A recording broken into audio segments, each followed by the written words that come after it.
베이스라는 과목에 대한 부분을 설명을 드릴 거고요. 교재로 보시게 되면 저번주 설명드렸던 거 간단히 복습할 필요가 있어서요. 교재 163페이지 보시면 3장의 관계형 데이터베이스라는 부분에 대한 게 설명이 되어질 거고요. 여기에 용어가 오늘도 필요하기 때문에 저번주 내용 이어서 복습 삼아 간단한 용어에 대한 부분 한번 정리하고 가도록 하겠습니다. 일단 데이터베이스라는 형태는 저번주에 말씀드렸지만 상당히 추상적인 개념을 가지고 있는데요. 현실에 있는 거를 컴퓨터로 저장 관리하겠다는 얘기예요. 컴퓨터 저장 관리하기 위해 사용되는 여러 가지 설계 방법들이나 내용들을 설명하는 것이 데이터베이스 과목으로 보시면서 처음에 나왔던 것이 이제 설계 순서 같은 것들, 그 다음에 기본 데이터베이스 용어에 대한 것들이 설명이 되어지는 거니까 그런 이름들을 잘 정리 확인하고 부탁을 드릴 거고요. 그 중에 가장 많이 쓰는 게 뭐냐 그러면 저번주 말씀드렸지만 이런 표를 만들어요. 이런 표를 만들어서 자료를 저장 관리하는 방법을 3장에 말하는 관계형 데이터베이스라는 단어가 설명이 되고요. 거의 한 개 이상은 꼭 문제가 나오는 파트가 관계형 데이터베이스가 되는 거니까 구분을 하시면서 일단 관계형이라는 개념은 뭐다? 이런 표를 만들어낼 거예요. 이런 표를 만들어서 여러분들의 자료, 일반 내가 원하는 데이터 자료를 컴퓨터에 저장하도록 하는 형태를 우리가 관계형 데이터베이스라는 점으로 이해를 부탁을 드리면서 기본 용어에 대한 게 저번주 설명을 드렸을 거예요. 그 중에 아래쪽에 그림 나옵니다만 이런 표를 우리는 뭐라 부르냐면 테이블이라는 용어 쓰기도 하고요. 그 다음에 관계가 영어로 하면 relation이기 때문에 relation이라는 단어 쓰기도 하고요. 또 다른 표현으로서는 개체라는 개념으로 사용되어지면서 내가 나타내고자 하는 현실에 존재하는 학생을 이런 식으로 표현을 하겠다는 얘기예요. 이런 관계의 형태를 우리가 데이터베이스의 개체, 테이블명이라는 단어로 설명이 되고요. 이 테이블을 구성하기 위해 필요한 게 누구냐 그러면 현실에 있는 여러분들을 설명할 수 있어야 돼요. 저번주도 말했지만 학원에서 여러분들을 관리하기 가장 좋은 방법은 집에 안 보내고 학원에 가다 놓으면 돼요. 본체를 가두면 다 좋지만 그건 불가능하니까 당신네들이 누굽니다라는 걸 설명할 수 있어야 되는 거죠. 설명하기 위한 이런 값들을 컴퓨터에 저장을 할 건데 이런 값들을 우리는 뭐라 부르냐? 어트리뷰트의 속성이라는 개념으로 사용되어지더라. 그러면 학생을 설명하기 위한 값이란 말이죠. 이놈 이걸 통해서 당신네들을 설명하겠습니다. 이런 값들 하나하나를 우리가 어트리뷰트의 속성이라는 개념으로 사용되어지고 테이블은 이런 속성들이 모여서 하나의 개체를 설명한다는 명칭으로 구분을 하시고요. 이런 속성은 다른 말로 수직 형태를 가지고 있다. 열이라는 개념을 가지기 때문에 칼럼이라는 명칭으로 사용될 수 있다는 점. 그래서 그런 기본 용어에 대한 것들을 구분하도록 하고요. 그렇지만 이 하나의 칼럼으로는 여러분은 설명을 못해요. 왜냐하면 동명이라든가 여러 가지 존재할 수 있는 거니까 중복된 값을 가질 수 있기 때문에 뭐가 필요하냐? 한 줄의 자료가 다 필요해요. 이 줄의 자료 형태를 우리가 뭐라 부르냐? 레코드라는 형태로 쓰면서 실제 저장되는 데이터, 현실에 존재하는 하나의 사물을 나타내는데 이거를 관계형 데이터베이스에서는 거기 나왔습니다만 튜플이라는 단어로 표시하더라. 그래서 이 전체 데이터베이스의 현실에 존재하는 사물을 설명하기 위한 구성 요소로서는 일단 뭘 표현할까요? 학생을 표현하겠습니다. 이런 형태를 우리가 테이블 또는 릴레이션이라는 명칭으로 쓴다라면 이거를 설명하기 위한 여러 가지 값들이 필요한 거죠. 그런 값들을 우리는 뭐라 부르겠다? 어트리뷰트의 속성이라는 명칭으로 쓸 거고 이런 값으로 표시가 될 거고요. 이런 속성에 의해서 만든 데이터 형태 한 줄 한 줄이죠. 이걸 우리가 뭐냐? 레코드 또 다른 표현으로 튜플이라는 형태로 쓴다는 점. 일단 기본 명칭을 기억하셔야 되고요. 오늘 계속 나올 명칭이니까요. 속성이란 단어가 뭐다? 튜플이란 단어가 뭐다라는 점은 일단 기본 용어로 기억을 부탁을 드릴 겁니다. 그리고 하나의 속성이 가지는 값의 표현 범위라고 그랬어요. 이런 범위를 우리가 도메인이라는 단어로 설명이 되어진다는 점이 뒤에 설명이 되실 겁니다. 그래서 164페이지 보시게 되면 네 번째 도메인이라는 단어 설명이 되어지더라. 한 속성에 취할 수 있는 모든 원자 값들의 집합이라 그래요. 저번도 말씀드렸지만 속성 값은 반드시 무슨 값을 가진다? 더 이상 분해할 수 없는 값인 원자 값을 가진다는 점 기억하시도록 하시고요. 그 다음에 5번과 6번의 단어 두 개 연결해서 기억하라 그랬어요. 뭐냐 그러면 차수라는 글자가 나올 거고요. 그 다음에 카디널리티라는 글자가 설명이 되어지면서 두 단어. 하나의 테이블을 설명하기 위한 용어로서 차수는 뭐냐? 이 테이블을 설명하기 위해 사용된 속성의 개수를 우리가 뭐라 부르냐? 차수, 디그리라는 용어로 설명을 한다는 점 확인하시고요. 그러면 이 테이블 같으면 현재 몇 개 있어요? 학번, 이름, 학년, 학과, 성적, 성별이니까 6개의 자료가 있다란 말이에요. 그러면 이 테이블은 몇 차수다? 6차수 테이블이라는 단어로 설명이 될 거고요. 그리고 현재 이 자료에 주어진 자료가 하나, 둘, 셋, 넷, 다섯, 6개 있다. 튜플의 개수가 몇 개 있다? 6개 있다. 이걸 우리가 카디널리티라는 단어로 설명이 된다. 요게 뒤에 또 설명이 되는 명칭이니까요. 단어 두 개, 차수, 디그리라는 글자, 그 다음에 카디널리티라는 글자 두 가지 단어를 잘 구분하도록 부탁드리고요. 데이터베이스의 용어 중에서는 널이라는 글자가 있다고 그랬어요. 이거는 존재는 하는데 아직 값이 결정 안 된 상태를 우리가 뭐라 부르겠다? 널이라는 명칭으로 사용되어지는 거니까 그런 이름들 잘 구분하도록 하시고요. 그리고 반드시 이 테이블에서는 뭐가 필요하냐 그러면 당신네들이 누굽니까? 식별할 수 있어야 돼요. 이름을 가지고 조회해버리면 동명이인이 존재할 수 있단 말이에요. 그럼 당신이 누군지 확인이 안 되기 때문에 여러분이 누구냐라는 걸 식별하는 게 필요한데, 그 식별하는 거를 저 먼저 설명을 드렸던 키라는 단어로 설명이 되고요. 이 키는 말 그대로입니다. 유일하게 구분할 수 있는 형태로 우리가 키라는 단어로 설명이 되더라. 그 키의 종류가 기억나는지 모르겠습니다만 후보키, 기본키, 대체키, 복합키 여러 가지 명칭들이 설명이 되어지더라. 그래서 저 먼저 설명드렸던 용어들 중에서 키에 대한 명칭들, 그래서 자주 쓰는 것 중에 가장 대표성을 띠는 값을 가지죠. 절대 비어서도 안 되고요, 중복되어서도 안 되고 대표성을 띠는 키, 걔를 우리가 기본키라는 단어로 쓸 거고요. 요래 표현을 할까요? 이렇게 밑줄을 딱 치게 되면 야는 뭐 나타낸다? 기본키라는 형태로 설명이 되겠다. 그래서 이런 표가 설명이 되고 저런 밑줄이 쳐지게 되면 걔는 우리가 뭐다? 기본키라는 명칭으로 쓰인다는 점을 기억하도록 부탁드릴 거고, 그리고 키와 관련된 여러 가지 제약 조건이 세 가지 나왔었어요. 도메인 무결성, 개체 무결성, 참조 무결성이라는 세 개의 단어가 설명이 되어진다. 기본키에 대한 제약은 개체 무결성, 외래키와 관련된 거는 참조 무결성들이니까 그런 명칭들 정리 부탁드릴 겁니다. 그 다음에 데이터의 정교화라는 형태가 설명이 되어지는데, 이것도 상당히 좀 설명이 필요한 건데 저 먼저 간단히 말씀을 드렸지만 결론은 그거예요. 설계를 잘못한 거예요. 설계를 잘못해놔버리니까 데이터가 중복되더라. 그럼 중복되면 발생기는 문제점을 우리가 이상현상이라는 단어 설명이 되고, 그런 이상현상을 해결하기 위한 과정을 우리가 뭐라 부르겠다? 정교화라는 단어로 설명이 된다. 뭐 그런 내용까지만 설명을 드렸었는데, 아직까지 유치는 시험에서 정교화를 상세하게 물어본 적은 없었어요. 근데 이것도 상당히 단위가 좀 복잡해지는 부분이 되는데, 일단 정교화라는 단어가 있다는 명칭만 기억하시고요. 뭐 때문에? 이상현상을 해결하기 위해서 분해하는 과정을 우리가 정교화라는 단어로 설명이 된다는 점, 일단 그런 명칭 정도 구분하도록 합시다. 그리고 나오는 게 이제 그 다음 마지막에 설명을 드리다 말았던 부분이었어요. 뭐냐 그러면 데이터베이스를 조작하기 위해 사용되는 명령문을 우리가 뭐다? SQL이란 단어가 설명이 되어지면서 그런 SQL의 종류에 대한 형태를 갖고 설명이 되고요. 거의 매 회마다 시험 문제는 나오고 있는 것 중에 하나이기 때문에 여기는 명령어에 대한 것들을 구분하기 부탁을 드리면서 크게 세 가지 구분을 설명을 드렸어요. DDL, DML, DCL이란 단어가 설명이 되어지면서 데이터 정의어, 조작어, 제어란 단어가 설명이 되더라. 이런 걸 만들 거예요. 이런 테이블을 만들기 위한 명령이 필요하더라. 그걸 우리가 조작문이란 단어가 설명이 되어지면서 create라는 명령이 사용되어질 거고, 여기다가 한 칸을 추가하거나 이 칸을 없애고 싶단 말이에요.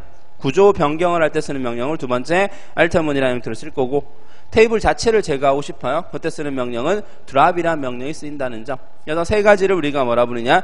정의문이라는 단어가 설명이 되어지면서 이런 이름은 꼭 기억을 하셔야 돼요. DDL의 종류 3개 있다. create, alter, drop이라는 단어로서 생성, 변경, 제거 명령으로 사용되어진다는 점 구분하도록 하겠습니다. 그리고 나오는 게 우리는 그럼 여기 있는 데이터를 써야 돼요.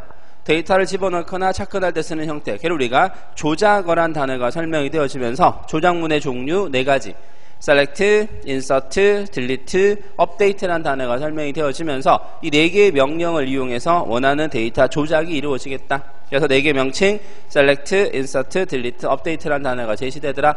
그 중에 이제 검색문이 아무래도 제일 많이 활용이 돼요. 뒤에 가면 검색문에 대한 기본 표현도 나와 있으니까 오늘 같이 좀 이따 보도록 하고요. 그 다음에 이 데이터베이스를 아무나 쓰게 하면 안 된다는 얘기죠. 그럼 성질 같은 거 조작할 수가 있으니까 이걸 막아주는 게 필요한 게 컨트롤 랭귀지 DCL이라는 단어가 설명이 되어지는데, 이름 정도만 commit, rollback, grant, revoke라는 단어가 설명이 되어지는 거니까 이런 명칭 정도 구분을 하시면서 일단 종류 정도는 구분을 하셔야 돼요. DDL과 DCL과 DML이라는 단어가 있으면 그들의 종류에 대한 것들이 만약에 설명이 나왔을 때는 맞출 수 있어야 되는 거니까 이름에 대한 건 잘 구분하도록 하시고요. 그래서 일단 3가지 명령어 중에서 가장 많이 언급될 수 있는 게 아무래도 누구냐 그러면 검색문이 제일 많이 활용이 될 거예요. 검색문의 기본적 사용 형태를 좀 확인할 필요가 있습니다. 그래서 교재 172페이지를 보시면요, 가장 많이 활용되는 명령이죠. 그 명령문이 뭐냐? 검색문이라 그래요. 셀렉트문에 대한 기본 사용, 문법에 대한 표현을 제시하고 있는데, 이것도 언어예요. 일종의 언어기 때문에 내 마음대로 쓸 수 있는 게 아니라 어떤 문법 규칙에 맞춰줘야 되는데, 그런 규칙을 5장을 통해 설명하고 있습니다. 그래서 셀렉트문 적어놨어요. 테이블을 구성하는 튜플 중에 전체 또는 조건을 만족하는 튜플을 검색해서 주기억 장치의 임시 테이블로 구성시키는 명령문을 select, 검색문이라 그래요. 이 말은 여기에 있는 테이블에서 내가 원하는 데이터를 골라내는데 이 골라내는 자료의 기본 형태는 뭐냐 그러면 튜플 단위로 뽑아서요. 내가 원하는 칼럼, 열의 값을 추출하도록 하는 형태. 걔를 우리가 검색문의 셀렉트문이라 표현을 하게 돼 있어요. 그래도 두 번째 나왔습니다. 이 셀렉트문을 쓰기 위한 기본 문법 형태가 적혀 있는데요. 거기 있는 기본 구조는 기억을 하시면 돼. 저번에 잠깐 보여드렸지만 한글 명칭으로 많이 쓰기 때문에 뭐 어려운 단어는 별로 없어요. 이 단어 그대로 이해하시면서 처음에 출발합니다. select라는 글자를 항상 출발하게 돼 있어요. 이 select 뒤에가 뭐가 들어가냐 그러면 나는 이 테이블에서 어떤 값을 골라내겠다는 얘기예요. 그래서 이 뒤에 뭐가 들어가냐? 컬럼 이름, 속성의 이름을 적어주게 돼 있어요. 그 말은 나는 여기에서 어떤 값을 뽑아내겠다는 의미로서 select명 뒤에는 속성명이 들어가는데 하나, 둘, 셋 내가 원하는 대로 마음껏 적어주게 되면 그 원하는 데이터를 전부 다 골라낸다는 의미로서 select 뒤에는 속성 이름이 들어가게 돼 있고요. 그 다음에 두 번째 from. 이걸 밑에 적어도 옆에 상관없어요. 디버스 자체를 크게 비중이 없으니까 그냥 그대로 select 속성명 뒤에 from 어디로부터라는 의미가 설명이 되어지는 거니까 요 뒤에 뭐 들어간다? 테이블의 이름을 적어주게 돼 있어요. 그러면 select 속성 from 테이블명 적어놨으니까 해석 거꾸로 하면 되죠. 어디에서? 이 테이블에서부터 뭐를 고르겠다? 이 속성 이름을 고르겠다는 얘기예요.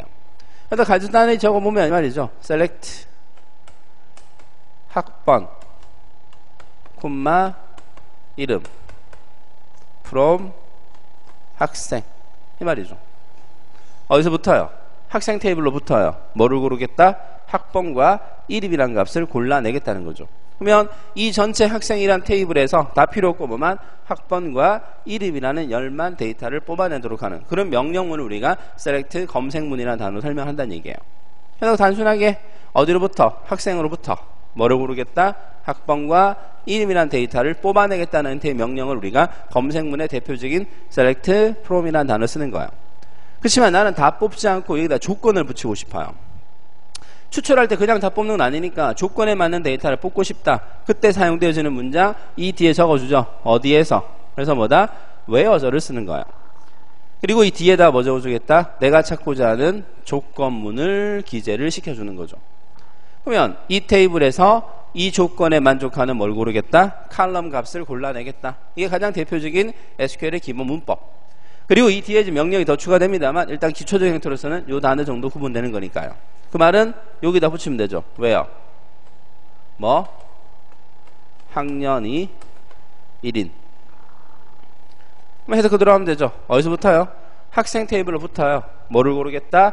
학년이 1학년인 자료에 학번과 이름을 검색하겠다는 형태. 이게 가장 기초적인 SQL의 검색문의 사용법이라고 보는 거예요. 그러면 시험 칠 때 여러분들이 적으라는 얘기 절대 못 내죠. 그럼 시험은 낼 수 있는 거 뭐겠어요?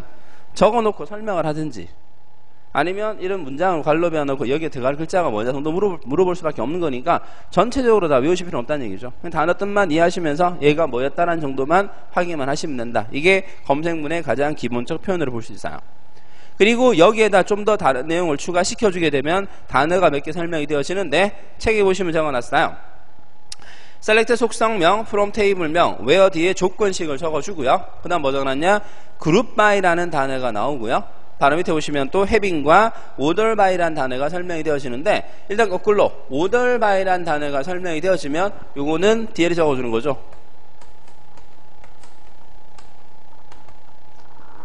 얘가 의미하는 바는 뭐냐? 학년이 1학년인 자를 학생 테이블에서 학번과 이름을 뽑아내는데 어떻게 하냐? 중구난방이에요. 왜냐하면 테이블 자체가 소트가 안 된 상태이기 때문에 정렬이 안 돼 있다는 얘기예요. 데이터를 추출하게 되면 나는 뭐 하고 싶다? 정렬을 하고 싶다는 얘기예요. 그때 쓰는 명령이 order by라는 단어가 쓰면서 이 뒤에 예를 들어 이름 적어주면 말이 되는 거죠. 그러면 학생이라는 자 테이블에서 학년이 1학년인 자료에 학번과 이름을 뽑아내는데 뽑아낼 때 반드시 뭐 하겠다? sort하라는 얘기예요. 뭘로? 이름이란 값을 가지고 정렬을 시켜주세요라고 제시한다. 그래서 정렬에 사용되시는 명령을 우리가 뭐다? order by라는 단어가 설명이 된다는 점. 그리고 우리 정렬은 일반적으로 뭐 있죠? 오늘 설명될 내용입니다만 두 가지가 있어요. 오름차순 정렬과 내림차순 정렬이 설명이 되어진다면 추출했을 때 오름이나 내림이라는 형태로 설명이 되어진다. 그때 쓰는 명령을 뒤에 적어주는 거예요. 뭐 적겠다? ASC 또는 생략하게 되면 항상 기본이죠. 오름차순이라는 형태로 설명이 되어지면서 ascending이라는 형태로 설명이 되고요. 만약에 나는 다르게 하겠다 그러면 DESC라는 글자를 적어주더라. 그럼 얘는 뭐냐? descending의 내림차순 설명을 해주는 거예요.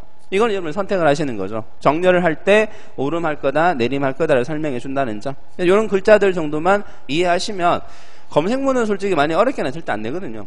지면상이 제한되어 있기 때문에 이 정도 해석을 하시면 큰 어려움 없이 문제를 풀 수 있으니까 이런 단어 정도 구분을 할 수 있도록요. 다시 한번 보시면 select from where 그 다음에 마지막에 order by 문장을 적어줌으로써 원하는 자료의 추출과 정렬이 가능하다는 형태 이런 것들로 이해를 하시면 될 거예요.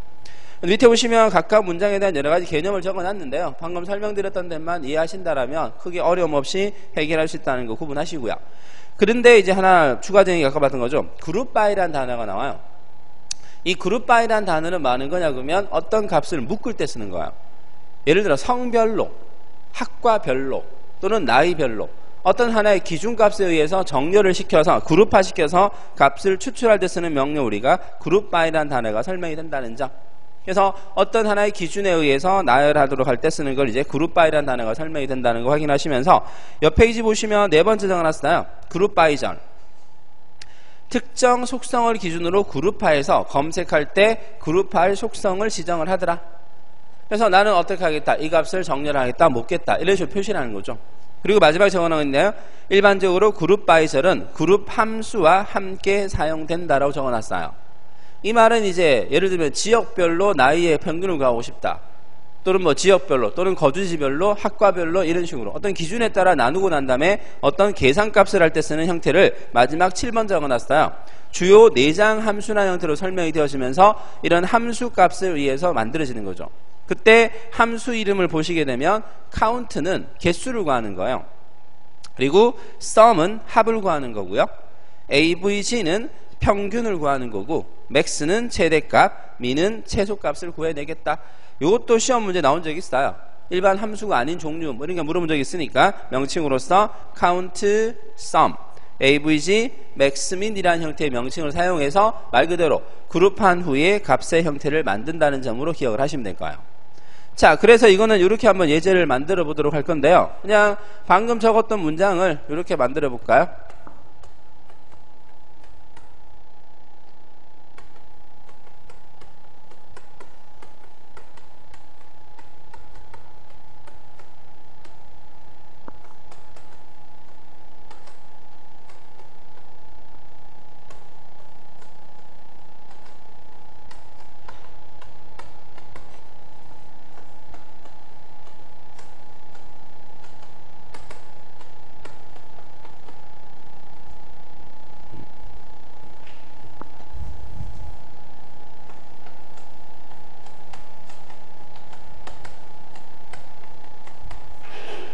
자, 이 문장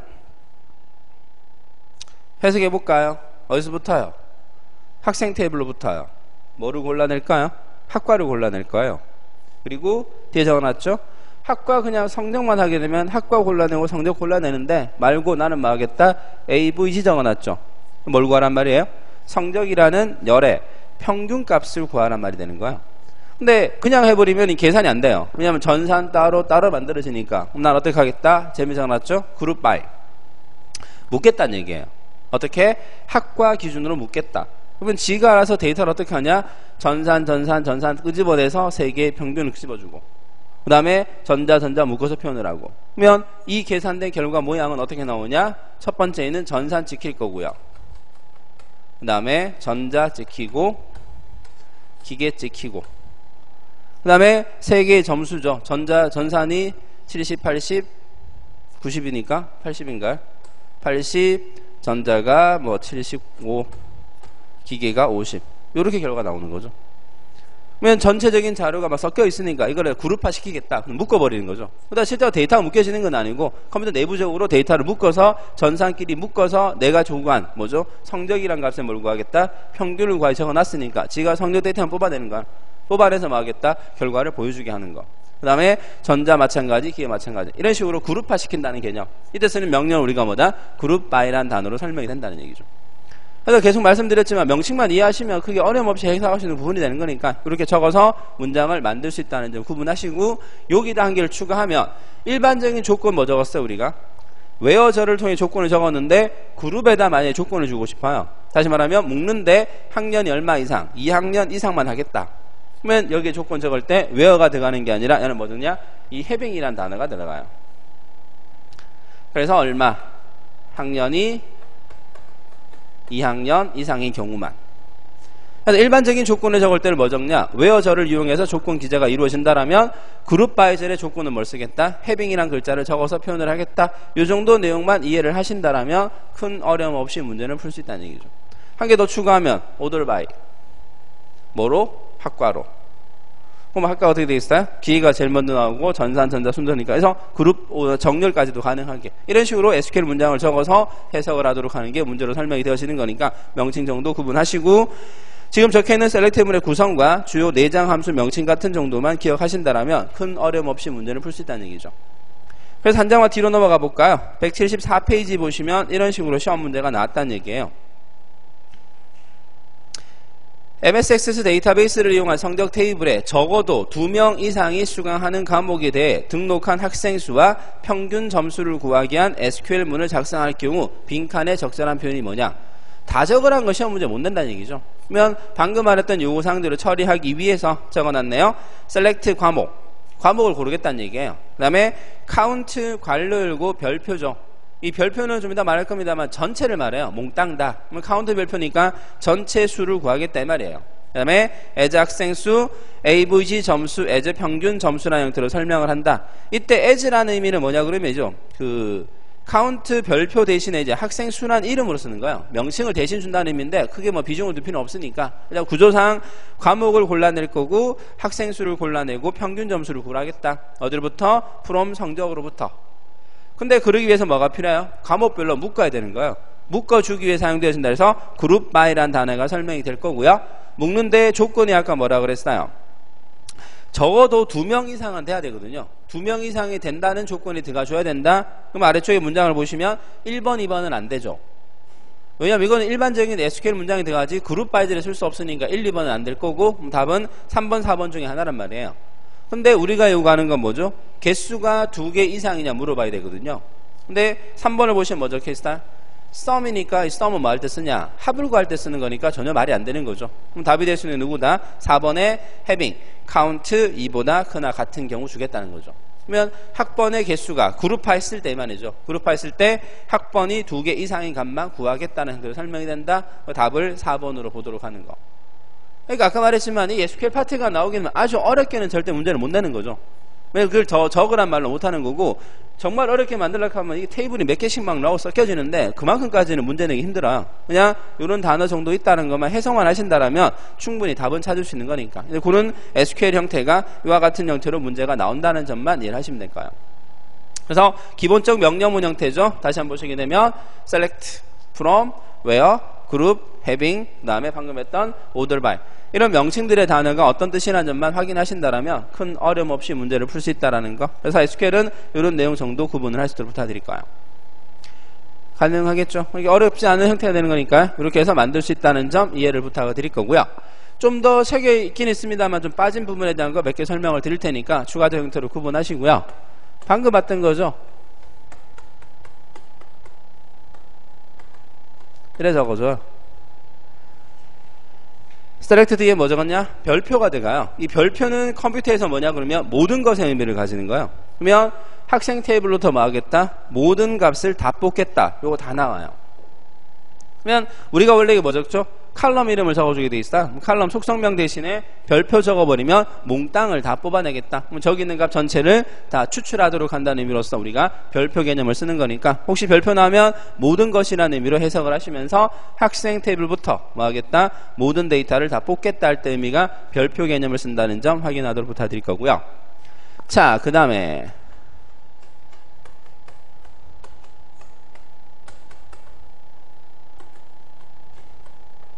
이렇게 적어줘요.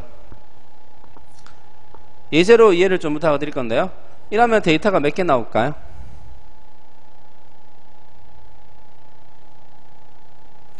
셀렉트에서 뭘 고르죠? 성별을 골라내요. 성별을 골라내니까 요 열만 골라내겠죠.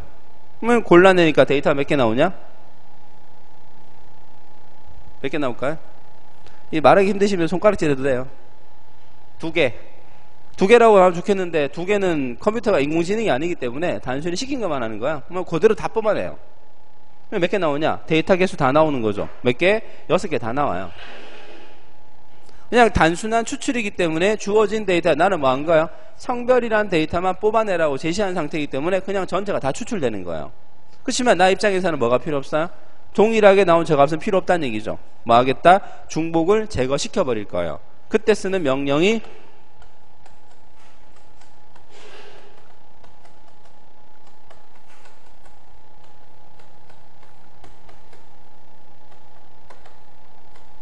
이와 같은 distinct라는 단어를 쓰게 돼 있어요. 이 distinct라는 단어를 쓰게 되면 성별이라는 데이터에서 뭐 하겠다? 이 말의 뜻이 중복 제거라는 개념을 가지고 있어요. 그래서 173페이지 제일 위에 보시면 적어놨어요.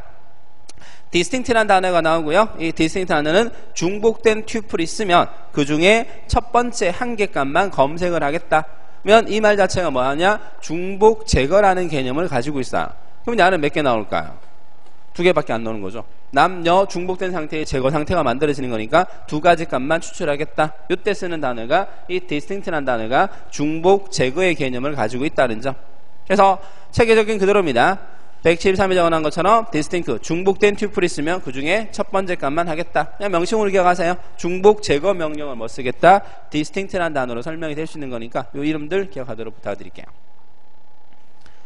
그래서 정보 처리 같은 경우도 저런 걸 이용해서 문제가 많이 나왔어요. 그래서 그냥 이 문장을 적었을 때 결과수하고 이렇게 처리했을 때 결과수가 뭐냐 이런 걸 가지고도 문제가 설명이 됐으니까 그냥 적어줄 때 우리 생각은 성별이니까 2개만 있으면 안 됩니까 생각을 하지만 실제로는 그게 아니라는 얘기죠. 몽땅 다 뽑아버리기 때문에 다 나온다는 얘기예요. 다 나오지만 중복을 제거하라는 명령을 줘야지만 나는 뭐하냐? 중복 제거된 2개의 결과만 만들어지는 거니까 단어 2개 차이점도 구분을 하시면서 셀렉트 문장의 distinct가 중복 제거 의미를 가진다는 점으로 기억 부탁드릴 겁니다. 자, 그리고 몇 개를 더 추가해서 적어 드릴 테니까요. 식 자체를 한번 확인을 하시고요. 방금 했던 distinct가 이와 같은 형태로 설명이 된다는 점 하나 구분하도록 부탁을 드릴 거고요. 그 다음에 제가 일부러 이름은 뒤에 생략을 했어요. 생략을 했으니까 성만 적어놨으니까 참조를 하시면서 이런 문제가 나올 때가 있어요. 뭐냐? 김씨를 찾고 싶어요. 주어진 데이터에 내가 원하는 어떤 김씨 데이터만 찾고 싶다. 근데 내가 찾고자 하는 게 말 그대로 김씨잖아요. 그럼 알고 있는 건 뭐죠? 이름이란 값에 성만 알고 있는 거예요. 그러면 성만 알고 있는 데이터, 김씨의 데이터만 찾고 싶다. 또 예를 들면 제품 코드가 M으로 시작하는 걸 찾고 싶다. 이런 식으로 일부 데이터만 알고 있는 거예요. 일부 데이터의 제어를 검색할 때 쓰는 방법을 가지고 설명이 만들어지는데 한번 적어볼 테니까요. 단어 뜻 한번 기억합시다. 셀렉트 성 이름 할까요?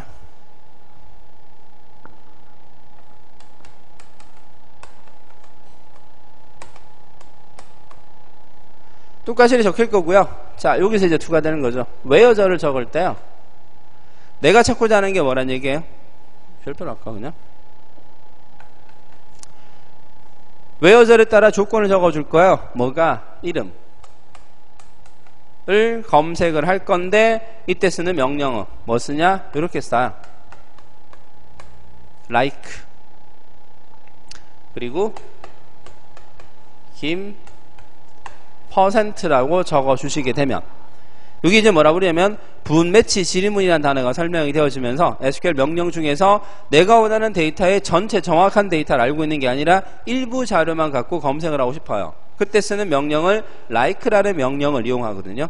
그래서 where절 뒤에 이름이 원래는 는하고 김뭐뭐 더 김길동 들어가줘야 되는데 그게 아니라 like라는 명령을 적어서 김 %라고 적어버리면 데이터 검색을 할까요? 이름이란 필드에 뭐 김으로 시작되는 모든 데이터를 다 찾겠다.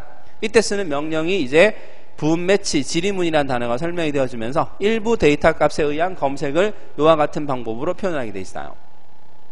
이때 쓰는 명령은 우리가 like란 명령으로 사용될 수 있는 거니까 이것도 하나 기록을 해 놓으시고요.